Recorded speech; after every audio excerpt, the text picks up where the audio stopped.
Hello friends, मैं प्रियंका आप सभी का एक और नए वीडियो में स्वागत करती हूं। इस वीडियो में हम देखने जा रहे हैं एडुटेरिया का बिहार तथ्य संग्रह। तो फ्रेंड, इस वीडियो में हम पहला देखेंगे अभी टॉपिक आधुनिक बिहार। ओके फ्रेंड, आधुनिक बिहार देखेंगे जिसका हमने पार्ट 1 कंप्लीट कर दिया है। अगर आपने पार्ट 1 नहीं देखा है तो प्लीज़ आप इस चैनल पर जाइए, पार्ट 1 को सर्च कीजिए और पहले इसको सुन लीजिए, उसके बाद ही आप आगे बढ़ेंगे। नेक्स्ट एक और है कि मैंने इसमें प्राचीन बिहार, मध्यकालीन बिहार को टोटली कंप्लीट कर दिया है। इसे भी आप जाकर देख सकते हैं। और बिहार का भूगोल को 2 पार्ट में हमने ये पूरे टॉपिक को कंप्लीट किया है। ओके फ्रेंड, तो हम यहाँ से आगे बढ़ते हैं और आज का हम देख लेते हैं। आज से हम कहाँ से स्टार्ट करेंगे? 1857 की क्रांति और बिहार से। तो हम डायरेक्ट उसी टॉपिक पे चलते हैं फ्रेंड। तो फ्रेंड, बिहार में 1857 की क्रांति कब स्टार्ट होता है? तो एग्जैक्ट डेट याद रखेंगे कि 12 जून 1857 को होता है। तो कहाँ से होता है? तो रोहिणी गांव जो आज के देवघर ज़िले में है वहाँ से स्टार्ट होता है। और वहाँ के सैनिकों ने, जो 32वीं इन्फेंट्री रेजिमेंट के सैनिक थे, वहाँ के सैनिकों ने विद्रोह किया। और इस विद्रोह में उन्होंने 2 आदमी को मार दिया, जिसका नाम था लेफ्टिनेंट नॉर्मन लेस्ली, और सर्जन डॉक्टर ग्रांट को मार देता है। तो ये क्या करते हैं, ये सैनिक यहाँ से विद्रोह स्टार्ट करते हैं बिहार में। और ये जो देवघर ज़िला है ये आज का कहाँ है? आज के झारखंड में है। ये आप ध्यान रखेंगे। और बिहार में ये पहला था। ओके, तो हम देख लेते हैं कि रोहिणी के विद्रोह को मेजर मैकडोनल्ड द्वारा दबा दिया गया। किसके द्वारा दबाया गया? मेजर मैकडोनल्ड द्वारा। और जितने भी विद्रोही सैनिक थे उनको फांसी दे दिया गया।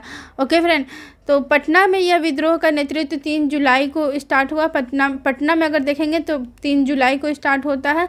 और पटना सिटी के पुस्तक विक्रेता पीर अली ने विद्रोह किया था। तो इनका नाम याद रखेंगे, इंपॉर्टेंट है कि पीर अली ने ये विद्रोह को 3 जुलाई को स्टार्ट किया था। और वो क्या थे? तो वो पुस्तक विक्रेता थे, बुक सेलर थे। विद्रोह में अफीम एजेंट डॉक्टर आर लॉयल मारा गया। और यहाँ जो पटना में विद्रोह होता है, यहाँ पर कौन मर जाता है? तो ये डॉक्टर आर लॉयल मारा जाता है। परंतु कमिश्नर टेलर ने इस विद्रोह को दबा दिया। तो ये बहुत सारे PYQ में पूछा गया है कि किसने पटना में जो विद्रोह हुआ था 3 जुलाई को, उसे किसने दबाया था? तो इसका नाम है कमिश्नर टेलर ने विद्रोह को दबा दिया। ओके फ्रेंड, इस नाम को याद रखेंगे आप, कमिश्नर टेलर। पीर अली सहित 17 व्यक्तियों को फांसी दे दी गई। तो पीर अली को भी फांसी दे दिया गया और उनके साथ और भी जो 17 विद्रोही थे उन्हें भी फांसी दे दिया गया। अब हम देखते हैं कि 25 जुलाई का दिन आ गया। यहाँ पे 3 जुलाई को हुआ, फांसी दे दिया गया। नेक्स्ट है कि और इनको फांसी कब दिया गया था? तो शायद 7 जुलाई को दे दिया गया था। आप देख लेंगे एक बार, इसे कंफर्म करेंगे। नेक्स्ट है कि 25 जुलाई 1857 को मुजफ्फरपुर में असंतुष्ट सैनिकों ने कुछ अंग्रेज अधिकारियों की हत्या कर दी। क्या किया कि 25 जुलाई को क्या होता है कि मुजफ्फरपुर में कुछ सैनिकों ने, अंग्रेज अधिकारी थे, उनकी हत्या कर दी। उसी दिन दानापुर में 3 रेजिमेंटों ने क्या किया? रेजिमेंटों के सैनिक ने विद्रोह कर दिया। सैनिक ने शाहबाद जिले में प्रवेश कर जगदीशपुर के जमींदार बाबू कुंवर सिंह से मिलकर विद्रोह प्रारंभ किया। तो ये सैनिक जो थे, ये दानापुर वाले, ये क्या करते हैं कि शाहबाद आ जाते हैं। शाहबाद में वहाँ के जो मतलब जगदीशपुर के जो जमींदार थे बाबू कुंवर सिंह, इनका नाम याद रखेंगे, इम्पोर्टेंट लीडर है। इन्होंने क्या किया? सैनिकों ने बाबू कुंवर सिंह को कहा कि आप मेरे लीडर बनिए, और लीडर बना के इन्हीं के अंडर में विद्रोह को प्रारंभ किया। 30 जुलाई को सरकार ने तत्कालीन सारण, तिरहुत, चंपारण और पटना जिले में सैनिक शासन को लागू कर दिया। तो ये जो था सैनिक शासन 30 जुलाई को लागू कर दिया गया। 25 जुलाई को यहाँ मुजफ्फरपुर, दानापुर में स्टार्ट होता है। 30 जुलाई तक सैनिक शासन कहाँ कहाँ लागू हो गया? सारण, तिरहुत, चंपारण और पटना में। विद्रोही सैनिक के एक झुंड ने भागलपुर तक गया। क्या हुआ कि विद्रोही सैनिक के एक झुंड ने भागलपुर तक तथा गया, मतलब भागलपुर और गया पहुंचकर जेल से 400 कैदियों को मुक्त करा लिया। भागलपुर और गया पहुंचा ये लोग पहले, और वहाँ पे 400 कैदियों को मुक्त करा लिया। उन्होंने टिकारी राज पर हमला कर कितना? 10,000 रुपये लूट लिए। ओके फ्रेंड, कहाँ पे? टिकारी राज पर हमला करके। नेक्स्ट है कि जगदीशपुर के जमींदार बाबू वीर कुंवर सिंह बाबू कुंवर सिंह ने बिहार में हुए 1857 की क्रांति को नेतृत्व प्रदान किया। उन्होंने क्या किया कि कमिश्नर टेलर उसने क्या किया कि क्या होता है कि उन्हें कमिश्नर टेलर ने पटना में भेंट के लिए निमंत्रण दिया। कमिश्नर टेलर क्या करता है, उसे भेंट करने के लिए निमंत्रण देता है, मगर मौलवी अहमदुल्लाह के साथ हुए विश्वासघात को समझते हुए उन्होंने 4000 सैनिकों के साथ विद्रोह प्रारंभ कर दिया। ओके फ्रेंड, तो याद रखेंगे क्वेश्चन बहुत ऐसे ही सिंपल सा आता है कि बिहार से 1857 के क्रांति के लीडर कौन थे, तो हम लिखेंगे बाबू वीर कुंवर सिंह। ओके, और ये कहाँ के थे, तो ये बताइए आप कहाँ के थे, जगदीशपुर के थे। नेक्स्ट है कि ये जगदीशपुर में बंदूकों एवं गोला बारूद बनाने के कारखाना स्थापित किए तथा 27 जुलाई 1857 को आरा पर अधिकार कर लिया। क्या किया इन्होंने कि जगदीशपुर में बंदूक और गोला बारूद के कारखाना को स्थापित करते हैं और 27 जुलाई को क्या करते हैं, आरा पर अधिकार कर लेते हैं। नेक्स्ट है कि आरा में हुए संघर्ष में कैप्टन डनवर मारा गया।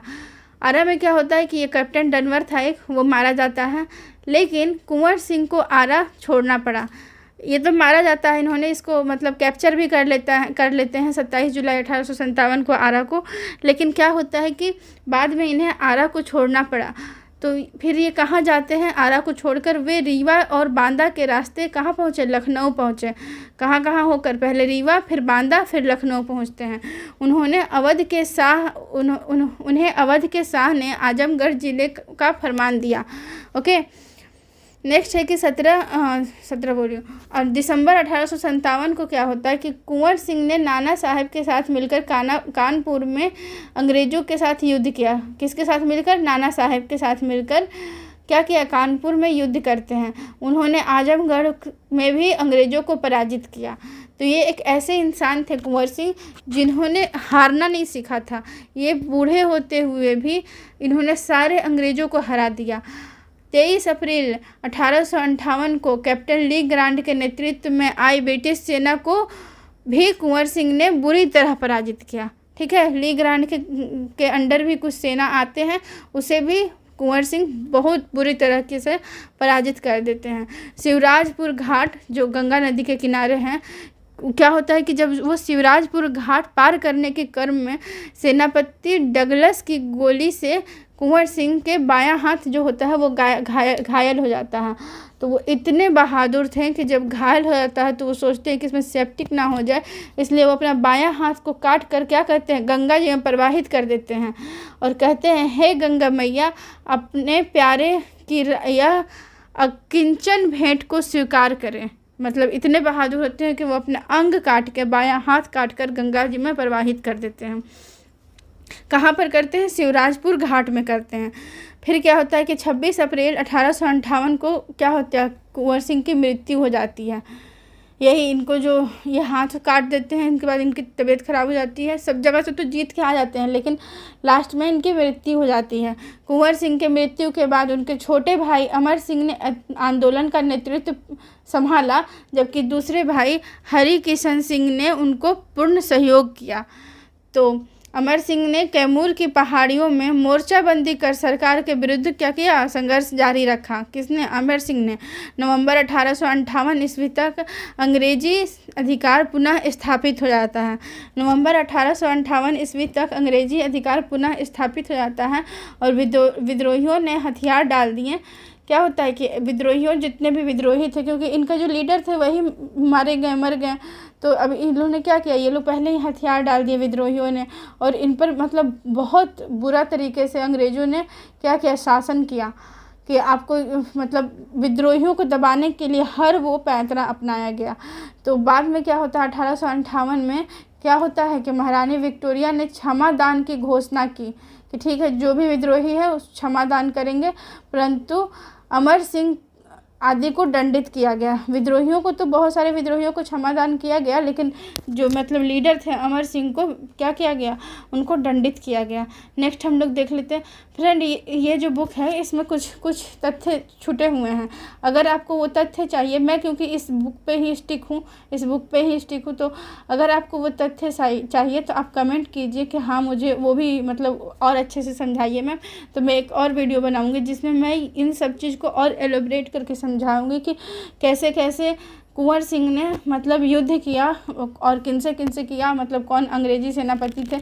तो ये सब मैं अच्छे से समझा दूंगी अगर आपको चाहिए तो। अदरवाइज आप ये बुक भी पढ़ेंगे, आपके क्वेश्चन सॉल्व होंगे। नेक्स्ट है कि कांग्रेस की स्थापना और बिहार। 28 दिसंबर 1885 में क्या होता है, 28 दिसंबर बम्बई के गोकुलदास संस्कृत विद्यालय में ए.ओ. ह्यूम द्वारा भारतीय राष्ट्रीय कांग्रेस की स्थापना की गई। तो किसने किया भारतीय राष्ट्रीय कांग्रेस की स्थापना? तो ए.ओ. ह्यूम ने किया। कहाँ पर किया? तो बम्बई के गोकुलदास संस्कृत विद्यालय में किया। और कब किया? तो 28 दिसंबर 1885 में किया। तो फ्रेंड ये पॉइंट है, ये वेरी इंपॉर्टेंट है। इसमें से 3-4 क्वेश्चन आराम से निकल जाएंगे और आपके एग्जाम में आपको देखने भी मिल जाएंगे। नेक्स्ट है कि प्रथम अधिवेशन की अध्यक्षता WC बनर्जी ने की। तो किसने किया? फर्स्ट सेशन जो INC का होता है, भारतीय राष्ट्रीय कांग्रेस का होता है, तो किसने किया? WC बनर्जी ने किया। ठीक है फ्रेंड, इस अधिवेशन में 72 प्रतिभागियों ने क्या किया? भाग लिया, प्रतिनिधियों ने भाग लिया 72। इसको भी इम्पोर्टेंट, इसमें मैं 3 स्टार मार रही हूँ। पूछ देता है कि कितने अभी प्रतिनिधियों ने भाग लिया था, तो 72 ने लिया था। लेकिन बिहार से कोई प्रतिनिधि शामिल नहीं हुए थे, ये भी याद रखेंगे। अगर ऐसे पूछ देगा कि बिहार से कितने प्रतिनिधि शामिल हुए थे, ऑप्शन में दे देगा 4, 10, 15, 0, तो हम लिखेंगे 0, क्योंकि कोई प्रतिनिधि बिहार से शामिल नहीं हुए थे। कांग्रेस के दूसरे अधिवेशन में बिहार से कितने? 31 प्रतिनिधियों ने भाग लिया। ठीक है, कितने प्रतिनिधियों ने भाग लिया? तो 31 प्रतिनिधियों ने भाग लिया बिहार से। लेकिन पहला अधिवेशन में भाग नहीं लेते हैं बिहार से एक भी आदमी। और INC का जो दूसरा अधिवेशन होता है वो कहाँ पे होता है? तो वो कलकत्ता में होता है। उसकी अध्यक्षता कौन करते हैं? तो दादा भाई नौरोजी करते हैं। ओके फ्रेंड, और कब ये होता है? तो 1886 में होता है। इन सब चीज़ को आप याद रखेंगे, इसीलिए मैं इसमें एक्स्ट्रा फैक्ट बता रही हूँ, क्योंकि इससे क्वेश्चन आ जाते हैं। नेक्स्ट है कि बिहार में हुए कांग्रेस के अधिवेशन। तो बिहार में 3 कांग्रेस के अधिवेशन होते हैं, जिसमें है पहला तो 27वां होता है। कब होता है? 1912 में होता है। कहाँ होता है? बांकीपुर पटना में होता है। और R.N. मधोलकर ने इसकी अध्यक्षता की थी। मैं फिर से रिपीट कर रही हूँ कि 27वां अधिवेशन कब होता है? 1912 में होता है, बांकीपुर पटना में होता है। और R.N. मधोलकर ने इसकी अध्यक्षता की थी। 37वां अधिवेशन कब होता है? 1922 में गया में होता है। और यहाँ पे चित्तरंजन दास ने इसकी क्या करते हैं? अध्यक्षता करते हैं। नेक्स्ट है कि सबसे लास्ट कब होता है? तो 54वां होता है। 54वां अधिवेशन कब होता है? 1940 में होता है। और रामगढ़ में होता है कि झारखंड में होता है? मौलाना अबुल कलाम आज़ाद ने इसकी अध्यक्षता की थी। तो फ्रेंड, इससे हम और एक चीज़ निकालेंगे कि अगर आज के बिहार में देखा जाए तो आज के बिहार में सिर्फ ये होता है। बिहार में 2 अधिवेशन होते हैं, 27वां और 37वां। और ये आज का क्या है? झारखंड है, रामगढ़। तो अगर ऐसे पूछेगा कि प्रेजेंट डे बिहार में, तो 2 अधिवेशन हुए थे। और उस समय के बिहार में तो 3 अधिवेशन होते थे। और ये वेरी वेरी इंपॉर्टेंट ये मतलब टेबल है, इसे याद रखेंगे, भूलेंगे नहीं। नेक्स्ट है कि बंग भंग और स्वदेशी आंदोलन में बिहार। तो बंग भंग क्या होता है? कि जब बंगाल का विभाजन हो जाता है तो इसे हम कहते हैं बंग भंग। तो बंगाल की विभाजन की घोषणा कब होती है? 20 जुलाई 1905 को क्या होता है? बंगाल का विभाजन का घोषणा कर दिया जाता है। को तत्कालीन, और इस समय कौन वाइसराय थे? तो ये लॉर्ड कर्जन थे। लॉर्ड कर्जन इस समय थे बंगाल विभाजन के टाइम पे। कौन थे? लॉर्ड कर्जन थे। इसे 16 अक्टूबर 1905 को प्रभावी में लाया जाता है। मतलब इस घोषणा कब किया जाता है? 20 जुलाई को। और इम्प्लीमेंट कब किया जाता है? 16 अक्टूबर को। विभाजन के विरोध में संपूर्ण देश में बंग भंग विरोधी आंदोलन शुरू हो गया कि विरोध किया गया कि हाँ बंगाल को विभाजन नहीं करना चाहिए, इसलिए बंग भंग विरोधी आंदोलन शुरू हुए। बंगाल विभाजन के विरोध में बिहार के प्रधानाध्यापक प्रिंसिपल सतीश चंद्र चक्रवर्ती की प्रेरणा से 16 दिसंबर 1905 को दरभंगा में रक्षाबंधन मनाया गया। तो कब मनाया गया दरभंगा में रक्षाबंधन, कब मनाया जाता है? तो 16 दिसंबर को मनाया जाता है 1905 को। और इसके लीडर कौन होते हैं, किसने इनको प्रेरणा देती है? तो प्रिंसिपल एक थे सतीश चंद्र चक्रवर्ती, उन्होंने ही ये प्रेरणा देते हैं कि मतलब क्या करते हैं कि दरभंगा में रक्षाबंधन मनाया जाए। विरोध को सशक्त बनाने के लिए बिहारी स्टूडेंट कॉन्फ्रेंस की भी स्थापना की गई। और ये कब हुआ? 1906 में। बिहारी स्टूडेंट कॉन्फ्रेंस, इसको ध्यान रखेंगे, कब होता है इसकी स्थापना? 1906 में होता है। Okay friend. और इसको स्थापित कौन करते हैं? तो इनको स्थापित करते हैं राजेंद्र प्रसाद। बंगाल विभाजन को 1911 में रद्द कर दिया गया। तो कब रद्द किया गया? 1911 में। अब हम देखते हैं मुजफ्फरपुर कांड, बम कांड। तो क्या होता है? 1908 में मुजफ्फरपुर बम कांड होता है। इसमें क्या होता है कि 30 अप्रैल 1908 में 8 को क्या होता है? 30 अप्रैल 1908 को खुदीराम बोस और प्रफुल्ल चंद्र चाकी ने जज किंगफोर्ड की हत्या का प्रयास किया था। इन्होंने प्रयास किया किसकी हत्या का? जज थे एक किंग्सफोर्ड की, लेकिन उनकी गाड़ी पर बम फेंका गया, लेकिन उनकी गाड़ी पर बम नहीं लगा। और एक और थे पिंगले कैनेडी की पत्नी और पुत्री पर वो उसी गाड़ी पर बम गिर गया। और बम कांड में उनकी क्या होती है? मृत्यु हो जाती है। किनकी? तो पिंगले कैनेडी जो थे उनकी पत्नी और पुत्री का हो जाता है। लेकिन इन लोग मारने किसे गए थे? जज किंग्सफोर्ड को मारने गए थे। तो घटना के बाद वे दोनों रेलवे लाइन से समस्तीपुर भाग निकले, बम फेंके और फिर भागकर समस्तीपुर भागे। प्रफुल्ल चंद्र चाकी ने गिरफ्तार से बचने के लिए आत्महत्या कर ली। लास्ट में क्या होता है कि प्रफुल्ल चंद्र चाकी जब मतलब पकड़ा जाते हैं तो इन्होंने अपनी ही गोली से खुद को मार लिया। लेकिन खुदीराम बोस पूसा में पकड़ाए थे तो इन्होंने इनको क्या किया? कैदी बना लिया गया। और 18 वर्ष की आयु में 11 अगस्त 1908 को इनको फांसी दे दी गई। ठीक है फ्रेंड, याद रखेंगे कब इनको फांसी दी गई? 11 अगस्त 1908 को। और ये बम कांड कब होता है? 30 अप्रैल 1908 को होता है। नेक्स्ट है कि होम रूल आंदोलन और बिहार। 1916 में एनी बेसेंट के नेतृत्व में मद्रास तथा बाल गंगाधर के नेतृत्व में पूना में होम रूल मूवमेंट की स्थापना की गई। तो क्या होता है कि बाल गंगाधर तिलक कहाँ पे स्थापना करते हैं? तो पूना में। और एनी बेसेंट कहाँ पे स्थापना करती हैं? तो मद्रास में। याद रखेंगे। बिहार में 16 दिसंबर 1916 को मौलाना मजहरुल हक की अध्यक्षता में होम रूल लीग की शाखा की स्थापना की गई। तो बिहार में कौन थे यहाँ के लीडर?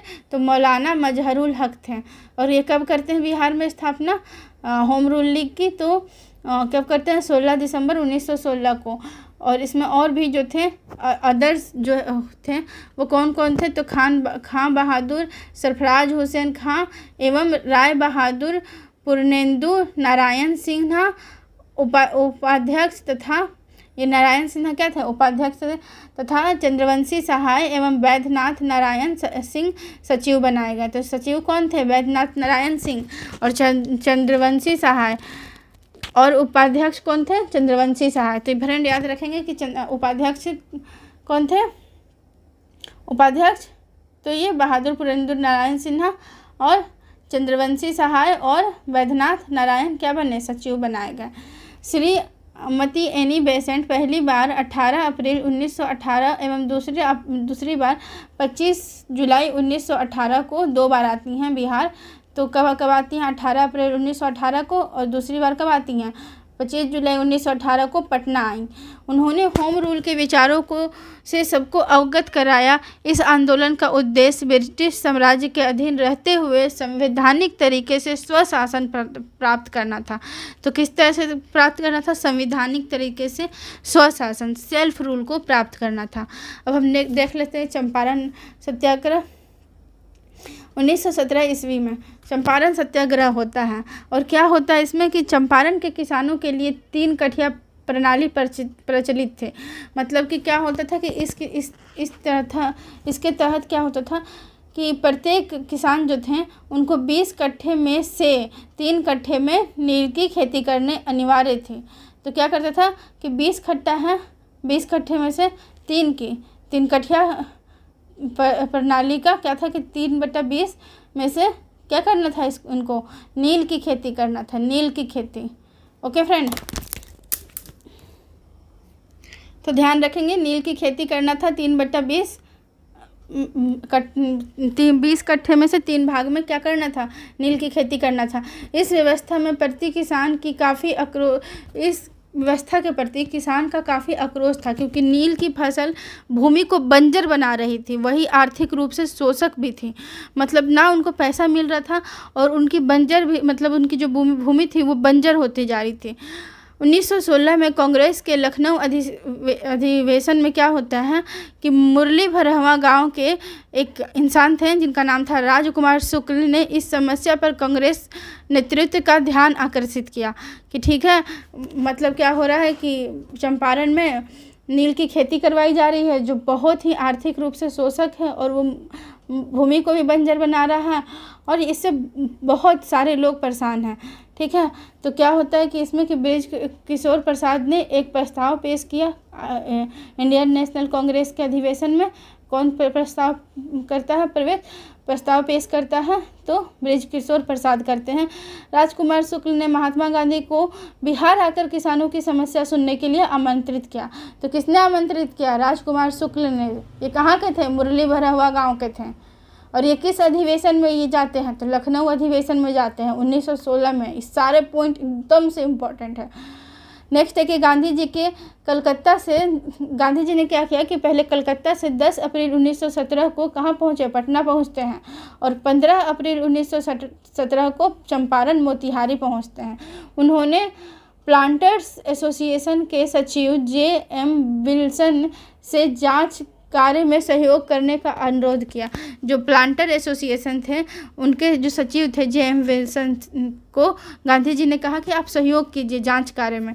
तो चंपारण के जिला मजिस्ट्रेट थे एक, उनका नाम था W.J. हॉडकॉक। इन्होंने क्या किया, 16 अप्रैल 1917 को गांधी जी के चंपारण छोड़ने संबंधी अधिसूचना जारी कर दी। कहा कि आप गांधी जी चंपारण छोड़ के जाइए, यहाँ आपको कुछ नहीं मिलने वाला। लेकिन क्या होता है कि और धारा 144 को लगा देता है ये जो मजिस्ट्रेट था W.J. हॉडकॉक ने। तो क्या होता है कि गांधी जी इसका उल्लंघन करते हैं और उन्हें क्या होता है, उन्हें गिरफ्तार कर लिया जाता है। बाद में 21 अप्रैल 1917 को उन्हें रिहा कर दिया जाता है। ठीक है, पहले तो धारा 144 को उल्लंघन करते हैं, इस कारण से गांधी जी को क्या किया जाता है, गिरफ्तार कर लिया जाता है, लेकिन 21 अप्रैल को उनको रिहा कर दिया जाता है। नेक्स्ट है कि गांधी जी ने स्वतंत्र जांच कर 13 मई 1917 को अपनी जांच रिपोर्ट बिहार उड़ीसा के मुख्य सचिव को सौंपी। कब सौंपी, तो 13 मई 1917 को। परिणाम स्वरूप कृषकों की स्थिति की जांच के लिए चंपारण एग्रीगेरियन समिति का गठन किया गया। इस समिति के अध्यक्ष मध्य प्रदेश के आयुक्त F.G. सलाई थे। तो कौन थे, तो ये F.G. सलाई थे, ये इम्पोर्टेंट नाम है, इनको याद रखिएगा। और तथा महात्मा गांधी L.C. आदामी, याद रखेंगे L.C. आदामी, राजा हरिहर प्रसाद, नारायण सिंह, D.J. रीड एवं G. रैनी आदि सदस्य थे। तो इसमें महात्मा गांधी भी सदस्य थे। किसमें, चंपारण एग्रीगेरियन समिति में कौन थे सदस्य, महात्मा गांधी थे। और इसके अध्यक्ष कौन थे, तो F.G. सलाई थे, याद रखेंगे। नेक्स्ट हम लोग चलते हैं कि समिति ने अपनी रिपोर्ट में 3 कट्ठा प्रणाली समाप्त करने की अनुशंसा की। इस प्रकार गांधी जी का भारत में प्रथम सत्याग्रह, ये क्या था, प्रथम सत्याग्रह का प्रयोग सफल रहा। चंपारण सत्याग्रह में गांधी जी के प्रमुख सहयोगी कौन कौन थे, नाम देख लेते हैं। तो राजेंद्र प्रसाद, बृज किशोर प्रसाद, अनुग्रह नारायण सिंह, धरणीधर, मजहरुल हक, राजकुमार शुक्ल, रामनवमी प्रसाद, शंभू सरन, ये सब क्या थे, उनके सहयोगी थे महात्मा गांधी के। चंपारण सत्याग्रह में गांधी जी द्वारा भारत में चलाया गया प्रथम सत्याग्रह था। तो ये क्या था कि चंपारण सत्याग्रह क्या था, फर्स्ट सत्याग्रह था भारत में। नेक्स्ट है कि चंपारण सत्याग्रह से प्रेरित होकर जून 1919 में मधुबनी जिले के किसानों ने स्वामी विद्यानंद के नेतृत्व में दरभंगा राज्य के विरुद्ध आंदोलन किया। तो कब किया, दरभंगा राज्य के विरुद्ध, तो जून 1919 में। कहाँ पे हुआ, तो मधुबनी जिले में हुआ। किसके अंडर में हुआ, तो स्वामी विद्यानंद के नेतृत्व में हुआ। नेक्स्ट है कि किसान सभा। अब किसान सभा के बारे में हम देखते हैं।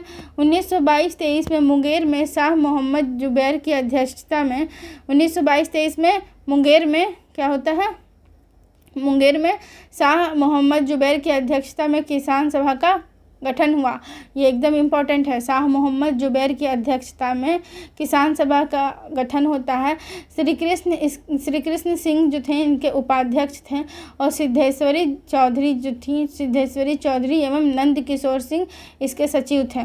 तो याद रखेंगे कि अध्यक्ष कौन थे, अध्यक्ष थे शाह मोहम्मद जुबैर और इसके उपाध्यक्ष कौन थे, उपाध्यक्ष कौन थे, श्री कृष्ण सिंह। ओके, और इनकी जो सचिव थे, सचिव दो थे, सिद्धेश्वरी चौधरी और नंद किशोर सिन्हा। ओके फ्रेंड, इसको ध्यान रखेंगे, इसे भूलेंगे नहीं। नेक्स्ट पॉइंट पे हम लोग चलते हैं कि 1928 में स्वामी सहजानंद सरस्वती ने क्या कहते हैं, बिहटा पटना में औपचारिक किसान सभा की स्थापना की। वो तो अनौपचारिक था, ये था कि औपचारिक तरीके से 1928 में स्वामी सहजानंद सरस्वती बिहटा पटना में इसका स्थापना करते हैं। नवंबर 1929 में सोनपुर मेला में स्वामी सहजानंद सरस्वती की अध्यक्षता में विधिवत प्रांतीय किसान सभा की स्थापना की गई। तो क्या, प्रांतीय किसान सभा की स्थापना हुई स्वामी सहजानंद सरस्वती की अध्यक्षता में। इसके सचिव कौन थे, श्री कृष्ण सिंह थे, श्री कृष्ण सिंह। बिहार किसान आंदोलन में कार्यानंद शर्मा, राहुल संकृत्याल, पंचानंद शर्मा, यदुनंदन शर्मा आदि नेता शामिल थे। नेक्स्ट है कि बिहार प्रांतीय सभा किसान सभा का दूसरा अधिवेशन कौन संभालते हैं, ये पुरुषोत्तम दास टंडन की अध्यक्षता में होता है, 1934 में होता है। याद रखेंगे, ये इंपॉर्टेंट है, इससे क्वेश्चन आया है। तीसरा अधिवेशन स्वामी सहजानंद सरस्वती की अध्यक्षता में 1935 में होता है, हाजीपुर में। तो पहला स्वामी सहजानंद सरस्वती, दूसरा पुरुषोत्तम दास टंडन, तीसरा स्वामी सहजानंद सरस्वती। पहला कब होता है, 1928 में, दूसरा कब होता है, 1934 में, और तीसरा कब होता है, 1935 में। तीनों को याद रखेंगे। नेक्स्ट हम लोग चलते हैं कि नवंबर 1936 में कार्यानंद शर्मा के नेतृत्व में मुंगेर के बड़हरिया ताल में बिहार प्रांतीय किसान सभा ने जमींदारी उत्पीड़न के विरोध संघर्ष किया। तो किसने किया, जमींदारी उत्पीड़न के विरुद्ध संघर्ष कौन करते हैं, कार्यानंद शर्मा करते हैं। कहाँ पर, तो मुंगेर के बड़हरिया ताल में 1936 में। नेक्स्ट है कि 11 अप्रैल 1936 को लखनऊ में स्वामी सहजानंद की अध्यक्षता में अखिल भारतीय किसान सभा का गठन हुआ और इसके सचिव कौन थे, NG रंगा। ये इम्पोर्टेंट है कि 1936 में 11 अप्रैल को क्या होता है, लखनऊ में स्वामी सहजानंद की अध्यक्षता में अखिल भारतीय किसान सभा का गठन होता है और इसके सचिव कौन थे, NG रंगा। सॉरी फ्रेंड, थोड़ा सा डिस्टर्बेंस होता है, गाड़ी वाड़ी सामने से जाता है तो आप इस चीज़ को इग्नोर करेंगे। नेक्स्ट हम लोग पॉइंट देखते हैं कि किसान सभा का मुख्य उद्देश्य किसानों की सहायता को राष्ट्रीय स्तर पर लाना तथा उसका समाधान करना था। तो हम देख लेते हैं, इसमें कुछ टेबल दिए हुए हैं। बिहार प्रांतीय किसान सभा का सम्मेलन 3 लोग करते हैं, हम आपको अभी पता है इसी में कि प्रथम में कौन करते हैं, स्वामी सहजानंद सरस्वती, द्वितीय में पुरुषोत्तम दास टंडन और तृतीय में स्वामी सहजानंद सरस्वती। पहला सोनपुर में होता है, दूसरा गया में और तीसरा हाजीपुर में होता है। पहला 1929, फिर 1934, फिर 1935। ये तीनों को याद रखेंगे। नेक्स्ट है कि प्रमुख किसान नेता कौन कौन थे और वो कहाँ से थे, कहाँ कार्य किए हैं। तो यदुनंदन शर्मा गया से थे, यमुना कार्यार्थी कहाँ से थे, दरभंगा सारण से थे। तो फ्रेंड एक चीज़ ध्यान रखेंगे कि इनका कार्य क्षेत्र दिया गया है, कहाँ कहाँ वो लोग एक्टिव थे, कहाँ कहाँ वर्क किए हैं। तो यदुनंदन शर्मा गया में एक्टिव थे, यमुना कयारी कहाँ थे, दरभंगा और सारण में। राहुल संकृत्यान कहाँ थे, अंबारी सिवान में थे। और ये राहुल संकृत्यान अंबारी सत्याग्रह भी स्टार्ट करते हैं, याद रखेंगे सत्याग्रह। नेक्स्ट है कि कार्यानंद शर्मा मुंगेर बढ़ैया ताल में एक्टिव थे, और यहाँ पे ये क्या करते हैं, किसान के नेता होते हैं कार्यानंद शर्मा। नेक्स्ट है कि खिलाफत आंदोलन और बिहार देख लेते हैं। तो क्या है कि प्रथम विश्व युद्ध के पश्चात मित्र राष्ट्रों द्वारा तुर्की के खलीफा के साथ अपमानजनक शर्तों का विरोध कर खिलाफत आंदोलन 1919 से 23 तक हुआ। तो क्या होता है कि जब प्रथम विश्व युद्ध होता है तो मित्र राष्ट्र जो थे, जो ये क्या करते हैं कि तुर्की के साथ क्या करते हैं, खलीफा, जो तुर्की के खलीफा थे उनके साथ अपमानजनक शर्त रखते हैं। और इसी कारण से खिलाफत आंदोलन हर जगह मतलब एक्टिव हो जाता है, इंडिया में ख़ास तौर पे। और खलीफा को ये मुस्लिम्स जो कम्युनिटी हैं ये लोग बहुत ऊपर मानते थे, तो इनका अपमान मतलब ये लोग सोचते थे कि पूरा मुस्लिम कम्युनिटी का अपमान। तो ये क्या हुआ कि यहाँ पर हमारे यहाँ इंडिया में गांधी जी भी इसमें पार्ट लेते हैं और खिलाफत आंदोलन स्टार्ट होता है। नवंबर 1919 में पटना में जब होता है तो इनके अध्यक्षता कौन करते हैं, हसन इमाम करते हैं, याद रखेंगे ये इम्पॉर्टेंट है। और एक सभा में आयोजित, हसन इमाम की एक सभा में आयोजित हुई, इसमें शांति समारोह का बहिष्कार का आह्वान किया गया। नेक्स्ट है कि 19 मार्च 1920 को बिहार के सभी मुसलमान क्या करते हैं, हड़ताल पर चल जाते हैं। 1920 में खिलाफत आंदोलन असहयोग आंदोलन के साथ संचालित होता रहा। मतलब एक तरफ असहयोग आंदोलन चल रहा है, नॉन कॉर्पोरेशन मूवमेंट चल रहा है, उसी के साथ साथ क्या हो रहा है, खिलाफत आंदोलन भी चल रहा है। तुर्की में मुस्तफ़ा कमाल पाशा द्वारा 1924 में खिलाफत पद को समाप्त कर देने के कारण खिलाफत आंदोलन स्वतः निष्प्रभावी हो गया। तो क्या होता है कि तुर्की में मुस्तफ़ा कमाल पाशा 1924 में क्या करते हैं कि खलीफा पद को समाप्त कर देते हैं और खिलाफत आंदोलन भी धीरे धीरे निष्प्रभावी हो जाता है। ठीक है, नेक्स्ट हम लोग देखते हैं कि असहयोग आंदोलन और बिहार, नॉन कॉर्पोरेशन मूवमेंट और बिहार। ठीक है, तो सितंबर 1920 में लाला लाजपत राय की अध्यक्षता में क्या होता है कि कलकत्ता में विशेष अधिवेशन में गांधी जी ने असहयोग आंदोलन के प्रस्ताव को स्वीकार किया था। तो कब किए थे, तो 1920 में। कांग्रेस के नागपुर अधिवेशन 1920 में क्या होता है कि इसकी पूर्ण स्वीकृति दे दी गई।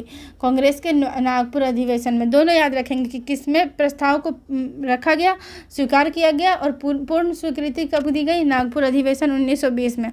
बिहार में इससे पूर्व बिहार प्रांतीय सम्मेलन का 12वां अधिवेशन भागलपुर में राजेंद्र प्रसाद की अध्यक्षता में असहयोग पर बल दिया गया।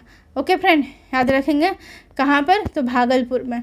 किसकी अध्यक्षता में, तो राजेंद्र प्रसाद की अध्यक्षता में असहयोग पर बल दिया गया। नेक्स्ट है कि नवंबर 1920 में शाहाबाद में नशाबंदी क्या हुआ, नशाबंदी आंदोलन शुरू किया गया। नवंबर 1920 में शाहाबाद ज़िले में नशाबंदी आंदोलन को स्टार्ट किया गया। असहयोग आंदोलन के क्रम में क्या होता है, राजेंद्र प्रसाद, मजहरुल हक, बृजकिशोर प्रसाद, मोहम्मद शफी दाऊदी आदि नेता ने विधायिका के चुनाव से नाम वापस ले लिया। कहा कि जो चुनाव हो रहा है लेजिस्लेटिव का उसमें हम लोग पार्ट नहीं लेंगे और इसमें से अपना नाम ले लेते हैं। असहयोग आंदोलन दिखाते हैं यहाँ पे ये लोग। और राजेंद्र प्रसाद ने वकालत की पेशा भी छोड़ दी। क्या किए, असहयोग आंदोलन में इन्होंने, राजेंद्र प्रसाद ने वकालत भी छोड़ दिया। उनके भाई राय साहब महेंद्र प्रसाद ने राय साहब की उपाधि भी लौटा दी। राजेंद्र प्रसाद के जो भाई थे राय साहब महेंद्र प्रसाद, तो उन्होंने राय साहब की उपाधि लौटा दी और मजिस्ट्रेट पद से इस्तीफा दे दिया। देख रहे हैं असहयोग आंदोलन में कितना कुछ हो रहा है। असहयोग आंदोलन के समय शिक्षा के वैकल्पिक साधन उपलब्ध कराने के लिए राष्ट्रीय महाविद्यालय की स्थापना की गई कि हम लोग वो इंग्लिश जो ब्रिटिश लोग जो स्कूल इस्टेब्लिश किए हैं वहाँ नहीं पढ़ने जाएंगे, हम लोग राष्ट्रीय महाविद्यालय में की स्थापना हुआ वहाँ पढ़ने जाएंगे। इसके प्राचार्य कौन बनाए गए, तो राजेंद्र प्रसाद बनाए गए। राष्ट्रीय महाविद्यालय की स्थापना की गई, कब किया गया, नॉन कॉर्पोरेशन मूवमेंट के टाइम किया गया। हाँ, और इसके प्राचार्य कौन बनाए गए थे, तो राजेंद्र प्रसाद। राष्ट्रीय महाविद्यालय के प्रारंभ में क्या होता है कि बिहार विद्यापीठ का उद्घाटन 6 फरवरी 1921 को गांधी जी द्वारा किया जाता है। तो बिहार विद्यापीठ का उद्घाटन कब होता है? 6 फरवरी 1921 को गांधी जी द्वारा किया जाता है। मजहरूल हक इसके कुलपति और बृजकिशोर प्रसाद मजहरूल हक इसके कुलाधिपति बने और बृजकिशोर प्रसाद इनके कुलपति बने। याद रखेंगे ये दोनों पॉइंट बहुत ही इंपॉर्टेंट है। नेक्स्ट चलते हैं। असहयोग आंदोलन के दौरान मजहरूल हक ने दीघा के पास मित्र खैरू मियाँ से दान प्राप्त भूमि पर सदाकत आश्रम की स्थापना की। तो इनके जो मित्र थे मजहरूल हक के मित्र, उन्होंने दीघा के पास एक उनको लैंड मतलब भूमि को दिया कि आप यहाँ पर सदाकत आश्रम की स्थापना कीजिए, और मजहरूल हक ने वहाँ पर सदाकत आश्रम की स्थापना किया। नेक्स्ट है कि 30 सितंबर 1921 को मजहरूल हक ने सदाकत आश्रम से द मदरलैंड नामक एक अखबार निकालना प्रारंभ किया, जिसमें राष्ट्रीय भावना का प्रचार प्रसार किया। तो द मदरलैंड कौन निकालते थे? मजहरूल हक। और कब निकालते थे? 30 सितंबर 1921 से स्टार्ट करते हैं। नेक्स्ट है कि और ये कहाँ से निकालते थे? सदाकत आश्रम से। नेक्स्ट है 22 दिसंबर 1921 को युवराज प्रिंस ऑफ वेल्स का पटना आगमन हुआ। उस समय पटना शहर में हड़ताल आयोजित की गई। जब प्रिंस ऑफ वेल्स आते हैं पटना, तो उस समय क्या होता है? पटना में हड़ताल आयोजित किया जाता है 1921 में। 5 फरवरी 1922 का होता है चौरी चौरा कांड होता है। 5 फरवरी 1922 को चौरी चौरा कांड की घटना के बाद गांधी जी द्वारा 12 फरवरी 1922 को असहयोग आंदोलन को स्थगित कर दिया गया। तो किस घटना के बाद? तो चौरी चौरा कांड के घटना के बाद असहयोग आंदोलन को स्थगित कर दिया गया। नेक्स्ट देख लेते हैं। ब्रिटिश सरकार के असहयोग आंदोलन के लिए मौलाना सज्जाद द्वारा इमारत ए शरिया संस्था की गठन फुलवरिया में किया गया था। तो ये पूछेगा कि इमारत ए शरिया संस्थान किसने स्थापित किया था? तो मौलाना सज्जाद ने स्थापित किया था। नेक्स्ट है कि राष्ट्रीय आंदोलन और बिहार। ठीक है फ्रेंड, यहाँ से देखते हैं कि अब राष्ट्रीय आंदोलन में क्या पार्ट रहा है बिहार का। तो सबसे पहले स्वराज पार्टी और बिहार। तो फ्रेंड, इस वीडियो में हम यहीं तक रहने दे रहे हैं, क्योंकि वीडियो ज़्यादा लंबा नहीं करना चाह रहे हैं, ताकि आप लोग ईजिली इसे रिवाइज कर सकें। तो ये जो होगा राष्ट्रीय आंदोलन और बिहार, ये नेक्स्ट पार्ट में आ जाएगा। तब तक के लिए आप पढ़ते रहिए। अगर आपको ये वीडियो पसंद आ रहा है और आपके लिए हेल्पफुल है, तो आप प्लीज़ इस वीडियो को लाइक कीजिए, चैनल को सब्सक्राइब कीजिए अगर आप पहली बार सुन रहे हैं तो, और बेल आइकन को हिट कर दीजिए, क्योंकि इसके बाद और भी बिहार से रिलेटेड वीडियोस आएंगे जो आपके एग्ज़ाम के लिए बहुत ही इंपॉर्टेंट होंगे। तो आपसे कोई भी एग्ज़ाम का वीडियो जो आपके लिए इम्पॉर्टेंट है वो मिस ना हो जाए, इस कारण से आप बेल आइकन उसको हिट कीजिए।